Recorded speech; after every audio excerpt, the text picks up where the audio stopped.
మీరు ఎంతే కష్టపడ్డా మీ కష్టానికి ఫలితం లేదు. ధనం సంపాదిస్తున్నారు కానీ నిలకడ లేదు. మనశ్శాంతి కోల్పోతున్నారు. చేసే ప్రతి ఒక్క వ్యాపారంలో ఎదుగుదల ఆగిపోతుంది.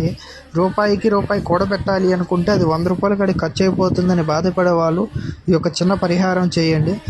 ఒక మట్టి పాత్ర తీసుకొని వాటిలో అనేది ఒక 20 రూపాయల నోటు కానీ, 200 రూపాయల నోటు కానీ, లేదా 100 రూపాయల నోటు కానీ ఎంతైనా ఒక నోటు పెట్టి వాటికి ఆరతి ఇచ్చండి. అంటే 2 కర్పూరాలు వెలిగించి ఆరతి ఇచ్చి వీటిని మీరు ఈ ఆరతి ఇచ్చిన ధనాన్ని మీ ధనం పెట్టుకునే కాడ పెట్టుకోండి. అంటే వ్యాపారం చేసేవాళ్ళు వ్యాపారం పెట్టుకునే కౌంటర్లో కానీ, లేదా ఇంట్లో చేసిన వాళ్ళు ఇంటిలో ధనం పెట్టుకునే బీరువా కానీ, డబ్బులు ఎక్కడ పెట్టుకుంటారో అక్కడ పెట్టుకోండి.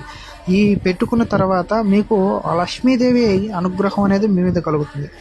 అలాగే మీ మీద, మీ కుటుంబం మీద ఎవరు ఎటువంటి చెడు ప్రయోగం చేసినా ఆ చెడు సమస్యలు తొలగిపోయే అవకాశాలు ఎక్కువగా